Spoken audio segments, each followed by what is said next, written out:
Hello guys, അപ്പോൾ ഇന്നത്തെ video നമ്മൾ കാരമല പോണതിൻ്റെ കുറച്ച് വിശേഷങ്ങളാണ്. അപ്പോൾ കുറേ കാലമായിട്ട് നമ്മൾ ലോങ് വീഡിയോ ചെയ്യാത്തതുകൊണ്ട് ലൈക്ക് എന്തൊക്കെ ഒരു സ്റ്റാർട്ടിങ് ട്രബിൾ ഉണ്ട്, ബട്ട് സ്റ്റിൽ ലെറ്റ് സി. അപ്പോൾ നമുക്ക് വീഡിയോ ഇഷ്ടമായിക്കഴിഞ്ഞാൽ നമ്മുടെ ചാനലൊന്ന് സബ്സ്ക്രൈബ് ചെയ്യണം കേട്ടോ. അപ്പോൾ നമ്മുടെ ആലത്തൂരിൽ നിന്ന് കുറച്ചൊരു 20 മിനിറ്റ്സ് ദൂരമുണ്ട് ഇവിടത്തേക്ക്. ആൻഡ് ഈവനിങ് നമുക്ക് കുട്ടികളൊക്കെ ആയിട്ട് വൈബടിച്ച് നിൽക്കാൻ പറ്റുന്ന നല്ലൊരു സ്ഥലമാണത്. അപ്പോൾ നമ്മൾ എത്തിയപ്പോഴേക്കും ഒരു ഈവനിങ് ടൈം ആയിരുന്നു, ചൂടായതുകൊണ്ട് തന്നെ.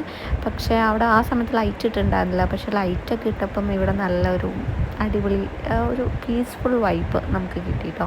അപ്പം ലൈക്ക് ഒരു വൺ ടൈം നമുക്ക് ഇടയ്ക്ക് പിള്ളേരൊക്കെ ആയിട്ട് വന്ന് കുറച്ച് നടക്കാനും ആ ഒരു പാർക്കിൻ്റെ ഒരു ഫീലൊക്കെ പാർക്ക് തന്നെയാണ് അപ്പം കിട്ടാൻ വേണ്ടിയിട്ട് നല്ലൊരു അടിപൊളി പ്ലേസാണത്. അപ്പോൾ നമ്മുടെ ഇഷാനും ഇപ്പം ജസ്റ്റ് നടന്ന് തുടങ്ങിക്കൊണ്ടിരിക്കുകയാണ്. അവരിങ്ങനെ നടക്കാൻ വേണ്ടിയുള്ള പ്രാക്ടീസിലാണ്. ആൻഡ് അവിടുത്തെ ആ ഒരു ലൈറ്റും അറ്റ്മോസ്ഫിയറും എനിക്ക് ഭയങ്കരമായിട്ട് ഇഷ്ടപ്പെട്ടു. പിന്നെ നമുക്ക് നടക്കേണ്ടവർക്ക് നടക്കാനും പിന്നെ കുട്ടികൾക്കുള്ള പാർക്കും കാര്യങ്ങളൊക്കെ ഉണ്ട് കേട്ടോ. ലൈക്ക് കളിക്കേണ്ട പ്ലേ സാധനങ്ങളെല്ലാം ഉണ്ട്.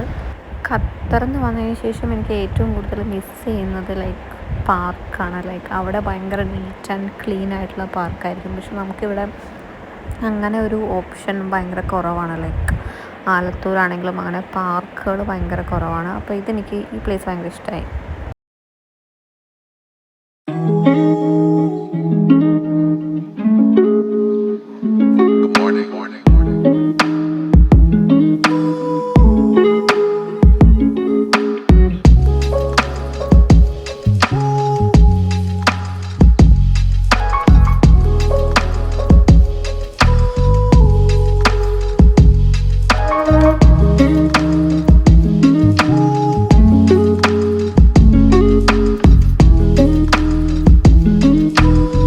ഇന്നത്തെ ഒരു കുഞ്ഞു വ്ളോഗാണ്. അപ്പോൾ നിങ്ങൾക്ക് ഈ വ്ളോഗ് ഇഷ്ടമായി കഴിഞ്ഞാൽ മീൻസ് ഇങ്ങനത്തെ വീഡിയോസൊക്കെ കാണാൻ ഇഷ്ടമാണെങ്കിൽ നമ്മുടെ ചാനലൊന്ന് സബ്സ്ക്രൈബ് ചെയ്തിട്ട് സപ്പോർട്ട് ചെയ്യണം. അപ്പോൾ നമ്മൾ ഇങ്ങനത്തെ കുറച്ച് ട്രാവൽ വ്ളോഗ്സും വിശേഷങ്ങളൊക്കെ ആയിട്ട് വീണ്ടും വരുന്നതായിരിക്കും. അപ്പോൾ ബൈ.